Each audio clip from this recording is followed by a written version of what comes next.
Atención a esto, en China, una original solución para combatir el calor se vuelve viral. Guangdong, agosto. El asfalto de la calle está a 60 grados y la suela del zapato se queda pegada al suelo cuando levantas el pie. A 3 manzanas de ahí hay un complejo de torres de oficinas funcionando a 22 grados y en su azotea no hay ni una sola unidad de aire acondicionado, ni una. Esa diferencia de 38 grados entre la calle y el interior del edificio no la produce ningún compresor. No hay gas refrigerante circulando. No hay un motor consumiendo electricidad para conseguirla. Y esa es exactamente la historia que os voy a contar hoy, porque lo que hay detrás de ese edificio no es un truco de arquitecto. Es una decisión de Estado que China lleva años ejecutando en silencio mientras Occidente sigue resolviendo el calor de la única forma que conoce, enchufando más aparatos a una red eléctrica que ya no da más de sí. Porque el problema real no es el calor. El problema real es que cada vez que encendéis el aire acondicionado, estáis empeorando el problema que intentáis resolver. Y cuando eso lo hacen millones de personas a la vez, en la misma hora del mismo día, la red eléctrica de una ciudad entera se cae. No es una hipótesis, ya pasó. En 2022, China vivió la ola de calor más larga desde que existen registros completos, 64 días consecutivos. La intensidad combinada de los eventos de calor fue la más fuerte desde 1961, según la propia Administración Meteorológica china. Las precipitaciones en la cuenca del Yangtze cayeron un 40% respecto al año anterior, marcando también un mínimo desde 1961. En julio de ese año, el consumo eléctrico residencial en China subió un 26,8% interanual, la tasa de crecimiento más alta de toda la serie histórica, que empieza en 2009. Entonces, Sichuan se apagó. Sichuan es una provincia con más superficie que Suecia y 84 millones de habitantes que depende de la energía hidroeléctrica para generar el 80% de su electricidad. Cuando el río baja, la provincia se queda sin luz. En agosto de 2022, las autoridades suspendieron la actividad industrial en 19 ciudades para priorizar el suministro a los hogares. Otras regiones enviaron 50 vehículos generadores de emergencia. Ciudades como Dahou advirtieron de cortes ordenados en zonas residenciales de 2 horas y media si la presión sobre la red no bajaba. Eso, para que nos entendamos, es una provincia del tamaño de un país europeo mediano apagando sus fábricas para que la gente pueda tener el ventilador encendido en casa. Al mismo tiempo, en Shanghái, la carga máxima de la red eléctrica superó los 40 millones de kilovatios por primera vez en su historia. El núcleo financiero de Lujiazui consume el doble de energía por kilómetro cuadrado que Manhattan o que el distrito de Ginza en Tokio. Cuando ese distrito enciende el aire acondicionado a las 3 de la tarde de un día de agosto, lo que está pasando en la red no es un pico de demanda, es una prueba de resistencia. Después de eso, China dejó de tratar el calor como un problema de confort. Empezó a tratarlo como un problema de seguridad nacional. Y lo que ha construido desde entonces es lo que vamos a desmontar hoy, en 3 niveles. Primero, ¿cómo se enfría un rascacielos moderno reutilizando un diseño arquitectónico con más de 1000 años de historia? Segundo, ¿cómo se puede expulsar calor de un edificio directamente hacia el espacio exterior sin gastar un solo kilovatio de electricidad? Tercero, el que menos gente conoce y el que más me interesa. ¿Por qué debajo de un distrito financiero de Shenzhen hay una sola máquina gigante en lugar de miles de compresores en los tejados? Empecemos por entender por qué el método tradicional no solo no resuelve el problema, sino que lo alimenta. Una ciudad no se calienta igual que un campo. El hormigón, el asfalto y el ladrillo funcionan como baterías térmicas. Durante el día absorben radiación solar y la almacenan. Durante la noche la liberan lentamente. El resultado es que una ciudad puede estar varios grados por encima de la temperatura del entorno rural que la rodea, incluso después de que se haya puesto el sol. Eso es lo que se llama isla de calor urbana, y no es una metáfora. Es un fenómeno físico medible con termómetro. Ahora añadida a esa isla de calor el aire acondicionado convencional, porque aquí está la trampa que casi nadie explica bien. Un aire acondicionado no destruye calor. No puede. Las leyes de la termodinámica no lo permiten. Lo único que hace un aire acondicionado es coger el calor que hay dentro de una habitación y sacarlo fuera, a la calle, al mismo espacio urbano que ya está sobrecalentado. Y para hacer ese traslado, consume electricidad, y esa electricidad genera calor residual adicional en el compresor, es decir, Cada aparato de aire acondicionado que se enciende en una ciudad enfría su habitación y calienta la calle. Multiplicad eso por millones de unidades funcionando simultáneamente y tenéis un bucle que se retroalimenta. Cuanto más calor hace, más aire acondicionado se enciende. Cuanto más aire acondicionado se enciende, más calor hace en la calle. Cuanto más calor hace en la calle, más aire acondicionado hace falta. En climas cálidos, la climatización puede representar entre el 40 y el 50% del consumo eléctrico total de un edificio. La mitad. De toda la electricidad que consume un edificio en un país cálido, la mitad se va en intentar que dentro haga menos calor del que hace fuera, empeorando el calor de fuera en el proceso. Occidente lleva 70 años perfeccionando ese sistema, haciendo compresores más eficientes, gases refrigerantes menos dañinos, termostatos más inteligentes, todo dentro del mismo paradigma, enfriar espacios individuales trasladando calor al exterior. China se hizo otra pregunta. En lugar de intentar mejorar la máquina, se preguntó si se podía cambiar el entorno desde la raíz. La primera respuesta que encontraron tiene 1000 años de antigüedad. En la arquitectura tradicional china existe un elemento llamado Tianjing, que se traduce como pozo de cielo. Es un patio interior estrecho y alto, abierto por arriba, alrededor del cual se organiza la vivienda. Su función no es decorativa, es térmica. El aire caliente del interior de la casa, al ser menos denso, sube por ese pozo y sale por arriba. Al salir, genera una diferencia de presión que succiona aire más fresco desde las zonas bajas y sombreadas de la construcción.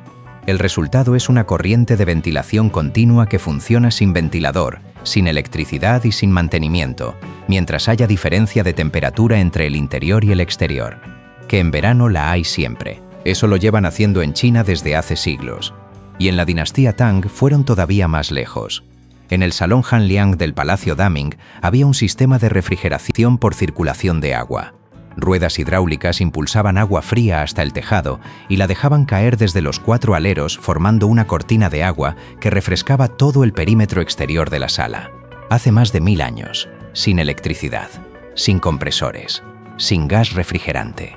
Lo interesante no es que existiera. Lo interesante es que China lo ha vuelto a implantar en arquitectura contemporánea de gran altura, adaptando el principio físico a estructuras de decenas de plantas mediante canales verticales de ventilación que atraviesan el edificio y funcionan exactamente igual que el pozo de cielo de una casa tradicional, solo que a escala de rascacielos. Mientras Occidente resolvía el problema añadiendo potencia de refrigeración, China lo resolvió recuperando un principio de diseño que ya funcionaba antes de que existiera la electricidad.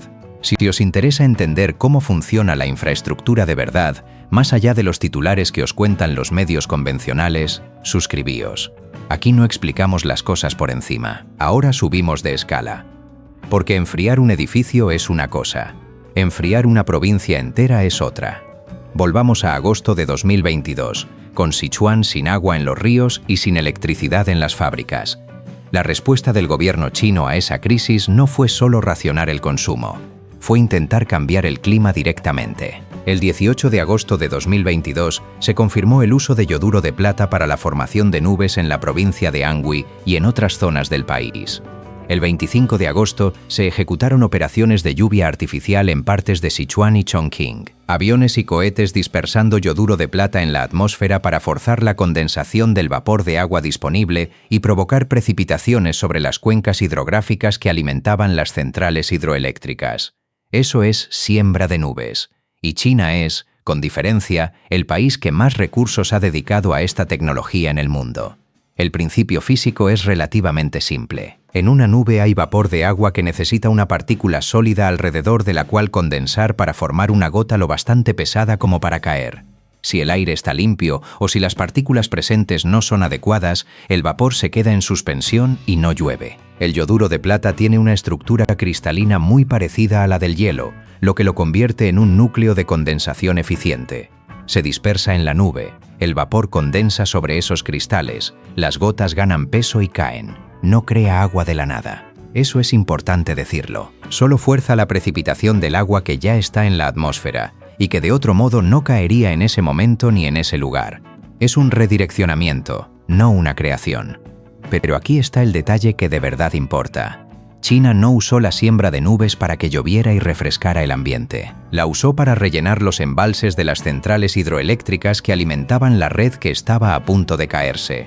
Es decir, usó modificación climática activa como herramienta de gestión de infraestructura energética. Eso, en la mayoría de países occidentales, ni siquiera está sobre la mesa como opción. En China es un procedimiento operativo con presupuesto asignado y protocolos de ejecución. La siembra de nubes y los pozos de aire ayudan, pero no resuelven el problema del suelo. El asfalto sigue estando a 60 grados bajo los pies de millones de personas. ¿Cómo cambiáis la temperatura de kilómetros de pavimento y de fachadas sin arruinar el presupuesto de una metrópolis entera? Hasta ahora hemos visto cómo la arquitectura ancestral y la modificación climática intentan frenar el colapso de la red. Pero la batalla más importante no se está librando en el cielo. Se está librando en la escala atómica de los materiales que cubren nuestras ciudades. Aquí es donde la cosa se pone de verdad interesante. Existe un fenómeno físico llamado ventana de transmitancia atmosférica. Es un rango concreto de longitudes de onda infrarrojas, aproximadamente entre 8 y 13 micrómetros, en el que la atmósfera de la Tierra es prácticamente transparente. Lo que significa que cualquier objeto en la superficie del planeta que emita radiación en esas longitudes de onda concretas no está calentando el aire de alrededor. Está enviando esa energía directamente al espacio exterior, atravesando la atmósfera entera sin apenas resistencia. Pensadlo como un túnel. Un túnel abierto entre la superficie de la Tierra y el vacío del espacio, a través del cual se puede expulsar calor sin que nada lo detenga por el camino. Ese túnel siempre ha estado ahí. Lo que China está haciendo ahora es fabricar materiales diseñados específicamente para usarlo. En junio de 2026, el laboratorio JC STEM de Bioeconomía Circular de la Universidad de la Ciudad de Hong Kong presentó un recubrimiento llamado Bridge Skin. Se aplica como pintura sobre edificios ya existentes, sin obras estructurales ni instalaciones complejas. Refleja más del 95% de la radiación solar incidente, incluyendo longitudes de onda invisibles que las pinturas blancas convencionales no rechazan. Y al mismo tiempo, emite el calor almacenado en forma de radiación infrarroja a través de esa ventana atmosférica, directamente hacia el espacio. El resultado medido. Las superficies tratadas alcanzan temperaturas de hasta 9,5 grados por debajo de la temperatura ambiente, bajo exposición solar directa, sin consumir un solo vatio de electricidad, sin partes móviles, sin mantenimiento. Como detalle adicional, el recubrimiento genera electricidad cuando llueve. Las gotas de agua al impactar sobre la superficie producen pequeñas cargas eléctricas aprovechables para alimentar sensores y sistemas de monitorización del propio edificio. El diseño está inspirado en la estructura de la tillandsia, una planta tropical que sobrevive en zonas áridas captando humedad del aire. No es el único desarrollo en esta línea. La misma universidad publicó en la revista Science una cerámica de refrigeración radiativa pasiva con alta reflectividad solar. Otro equipo desarrolló un recubrimiento de cemento llamado CCP30, con matriz de silicato cálcico hidratado modificada con nanopartículas de sulfato de bario, capaz de absorber hasta un 16% de su peso en vapor de agua y liberarlo lentamente por evaporación, exactamente igual que hace el sudor humano. En simulaciones sobre un edificio de 4 plantas en el clima de Singapur, la aplicación de ese recubrimiento en techo y fachadas permitiría un ahorro superior a 68.000 kWh anuales. Ahora comparad eso con lo que os venden como innovación climática en Occidente. Paneles solares en el tejado para generar la electricidad con la que alimentar el aire acondicionado que expulsa calor a la calle. Contadores inteligentes que os avisan de cuánto estáis gastando mientras seguís gastándolo. Campañas de concienciación pidiendo que subáis el termostato 2 grados. China está aplicando pintura que enfría los edificios disparando el calor al espacio exterior sin consumir energía. Y lo está haciendo con materiales que se pueden fabricar a escala industrial y aplicar sobre edificios que ya existen. Pero pintar tejados y fachadas resuelve el problema edificio a edificio. No resuelve el problema de un distrito financiero entero con decenas de torres funcionando simultáneamente. Para eso hace falta algo bastante más ambicioso. Aquí llegamos a Shenzhen. Debajo del distrito de Qianhai, en Shenzhen, hay un sistema que se llama District Cooling System, sistema de refrigeración de distrito. La empresa que lo opera se llama Qianhai Energy Company, y lo que hay ahí abajo es un aire acondicionado del tamaño de un barrio. El principio es este. En lugar de que cada edificio tenga sus propios compresores en la azotea generando frío de forma individual, hay estaciones centralizadas subterráneas que enfrían agua a escala industrial. Esa agua fría se distribuye por una red de tuberías aisladas bajo el suelo hasta cada edificio del distrito, exactamente igual que se distribuye el agua potable o el gas. Cada edificio toma el frío que necesita de esa red, sin compresor propio, sin unidad exterior, sin gas refrigerante disperso en miles de aparatos individuales. Las cifras del proyecto. Cobertura prevista de 19 millones de metros cuadrados. Capacidad de suministro de 400.000 toneladas de refrigeración. 10 estaciones planificadas, de las cuales 3 ya están operativas desde hace años.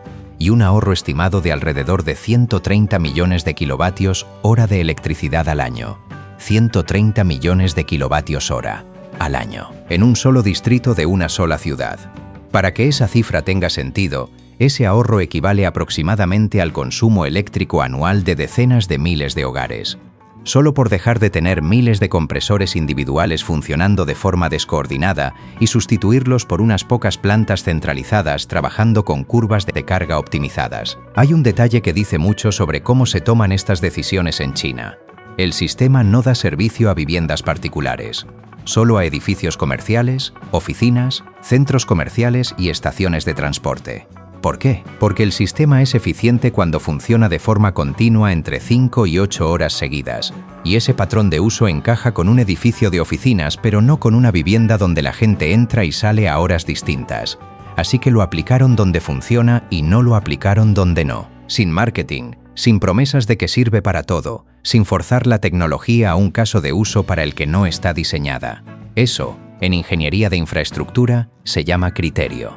Y es bastante más raro de lo que debería ser. Millones de personas caminan cada día por encima de esa instalación sin tener la menor idea de que está ahí. No hay unidades exteriores zumbando en las azoteas. No hay condensadores goteando sobre las aceras. No hay el ruido de fondo constante que tiene cualquier distrito de oficinas occidental en verano. Solo tuberías bajo tierra llevando agua fría de un sitio a otro, silenciosamente, sin que nadie lo note.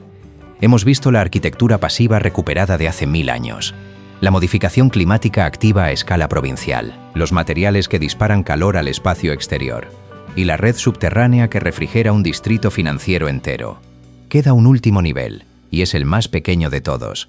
¿Qué pasa con la persona física que camina por la calle donde la infraestructura no llega? Porque de nada sirve tener el edificio a 22 grados si para llegar a él hay que atravesar 500 metros de acera a 60 grados de temperatura de suelo. La respuesta china a esa parte del problema tiene dos frentes. El primero son los sistemas de nebulización evaporativa instalados en espacios públicos abiertos. No son aspersores de agua que te dejan empapado. Son sistemas que pulverizan microgotas de un tamaño tan reducido que se evaporan antes de llegar al suelo o a la ropa de la gente. Y al evaporarse, absorben energía térmica del aire circundante, porque el cambio de estado de líquido a vapor requiere energía, y esa energía la toma del entorno. El resultado es un descenso local de temperatura de varios grados en la zona de influencia del sistema, sin mojar a nadie. En la ciudad de Yuncheng, en la provincia de Shanxi, existe una zona residencial con sistemas de pulverización de agua instalados en los tejados que funcionan bajo el mismo principio. El segundo frente es la miniaturización. Dispositivos personales de cuello que utilizan chips Peltier de estado sólido. Un chip Peltier es un componente que, al aplicarle corriente eléctrica, genera una diferencia de temperatura entre sus dos caras. Una se enfría y la otra se calienta. Sin partes móviles, sin gas refrigerante, sin compresor. Colocado alrededor del cuello, la cara fría enfría el flujo sanguíneo que pasa por las carótidas, que es una de las vías más eficientes para reducir la sensación térmica de todo el cuerpo, porque esa sangre enfriada circula inmediatamente hacia el cerebro y el resto del organismo, de la megaciudad al individuo. La misma lógica aplicada a 4 escalas distintas de forma simultánea. Aquí está el punto que de verdad quería que entendierais y que explica todo lo demás. China no está desplegando esta infraestructura por preocupación ecológica, tampoco por el confort de sus ciudadanos, aunque ese sea un efecto secundario evidente. Lo está haciendo por seguridad nacional. Cuando una provincia con 84 millones de habitantes tiene que apagar la industria de 19 ciudades porque la red eléctrica no aguanta el pico de demanda de refrigeración, eso no es un problema de confort. Es un problema de continuidad industrial, de estabilidad económica y, en última instancia, de estabilidad social. Una red eléctrica que se cae en verano es una fábrica que no produce, un puerto que no opera, una cadena de suministro que se rompe. Occidente trata el calor como un problema privado. Cada ciudadano lo resuelve individualmente, comprando su aparato y pagando su factura. Si no puedes permitírtelo, es tu problema. Si la red se satura porque todos lo encienden a la vez, es problema de la eléctrica. Si el aire acondicionado calienta la calle, es problema de nadie. China trata el calor como infraestructura pública, igual que el agua corriente, igual que las carreteras, igual que el alcantarillado. Algo que el Estado planifica, construye, financia y mantiene porque el coste de no hacerlo es superior al coste de hacerlo. Esas son dos filosofías completamente distintas sobre qué es responsabilidad del individuo y qué es responsabilidad del Estado. Y podéis estar de acuerdo o en desacuerdo con cualquiera de las dos. Pero los resultados, en términos de resiliencia de la red eléctrica frente a olas de calor extremas, están bastante claros. Volvamos a Guangdong, a ese asfalto a 60 grados con el que hemos empezado.